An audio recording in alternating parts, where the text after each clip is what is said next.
जय श्री कृष्ण बच्चों, कक्षा तीसरी में आपका फिर से स्वागत है। कक्षा 3 में आज हम पाठ संख्या 7 कलाकार का असंतोष के बारे में अध्ययन करेंगे। आज का हमारा पाठ कौन सा है बच्चों? कलाकार का असंतोष। अब कलाकार कोई भी कला दिखाने वाला, सब में अलग अलग तरह की कलाएं होती है ना। किसी को मूर्ति बनाना अच्छे से आता है, किसी को ड्राइंग करना, चित्रकला अच्छी आती है, किसी को कविता सुनाना अच्छे ढंग से आती है, किसी को लेख लिखना अच्छे से आता है। तो सबकी अलग अलग कारीगरी होती है। तो जब कलाकार को असंतोष होता है तभी वो अपनी कला में और निखार ला पाता है। तो आज का हमारा पाठ है कलाकार का असंतोष। तो आइए पाठ को शुरू करते हैं। एक गांव में एक आदमी रहता था। आदमी कहाँ रहता था? एक गांव में। वह मिट्टी की मूर्तियां बनाया करता था। अब एक गांव में एक आदमी रहता था। वो क्या काम करता था आदमी? तो आदमी मिट्टी की मूर्तियां बनाता था। आदमी किसकी मूर्तियां बनाता था? तो आदमी मिट्टी की मूर्तियां बनाता था। उसकी बनाई मूर्तियां सुंदर होती थी। अब जो आदमी था उसकी बनाई मूर्तियां कैसी होती थी? तो उसकी बनाई मूर्तियाँ सुंदर होती थी। कैसी होती थी? सुंदर होती थी। चित्र में आप लोग देख ही रहे हैं कि दो लड़के, एक आदमी बैठा है और उसके पास में एक और लड़का बैठा है। दोनों क्या कर रहे हैं? मूर्तियाँ बना रहे हैं। तो आदमी था जो मूर्तियाँ सुंदर बनाता था, इसीलिए वे बाज़ार में आसानी से बिक जाती थी। अब कोई भी अच्छी चीज़ होगी तो उसे तो सब खरीदेंगे, और अगर किसी चीज़ में नुक्स है तो उस चीज़ को खरीदना कोई पसंद नहीं करेगा। तो कलाकार जो आदमी था उसकी मूर्तियाँ अच्छी बनती थी। तो अच्छी बनने के कारण उसकी मूर्तियाँ बाज़ार में अच्छे दाम में बिक भी जाती थी। अच्छे दिन थे। अब आदमी के दिन कैसे थे? अच्छे दिन थे। क्यों? क्योंकि उसकी बनाई मूर्तियाँ सारी बिक जाती थी।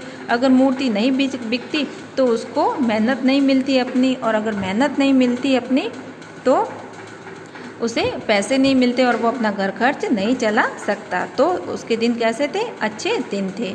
उसका गुजारा मज़े में हो जाता था। ठीक है। अब उसका किसका? जो आदमी था उसका गुजारा मज़े में हो जाता था।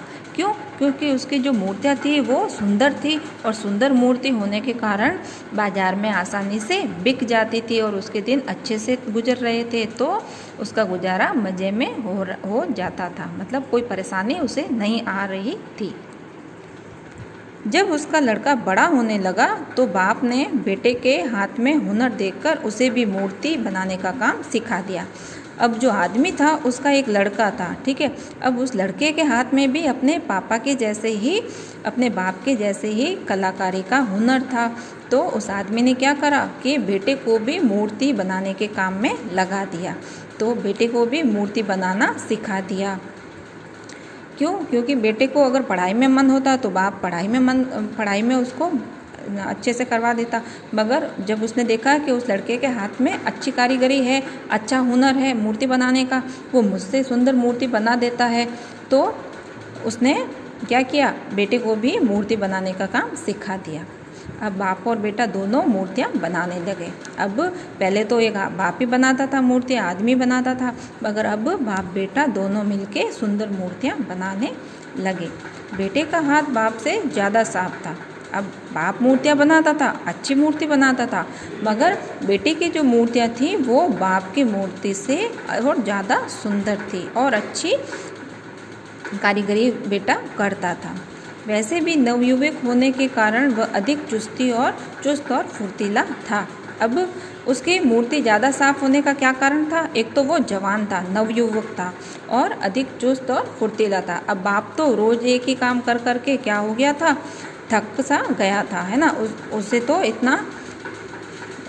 उसे काम करने में थोड़ा आलस सा होने लगे, क्योंकि एक उम्र होती है काम करने की। अब जो जैसे उम्र ढलने लगती है तो जैसे जैसे उम्र ढलने लगती है तो क्या होता है?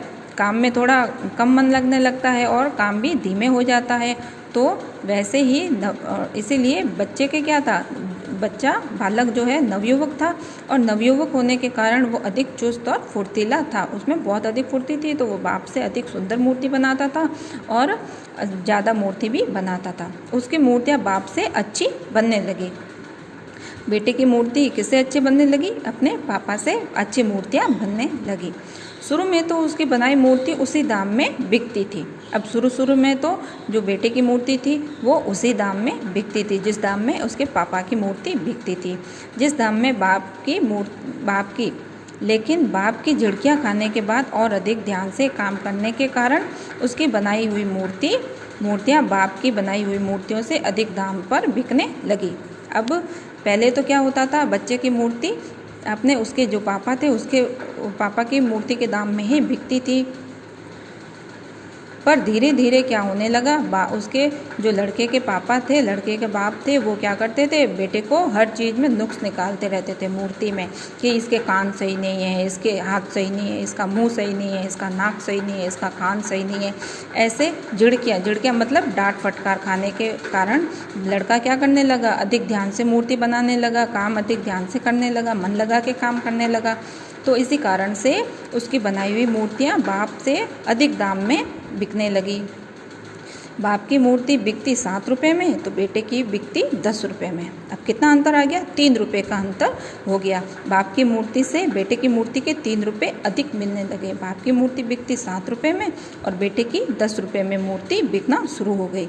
तो इसीलिए बच्चों, अगर आपको कोई काम के लिए डांट फटकार लगाता है तो आप उसका बुरा नहीं माने, उससे अच्छा करने की कोशिश कीजिए। ठीक है, आगे के पाठ के बारे में हम कल अध्ययन करेंगे। जय श्री कृष्ण।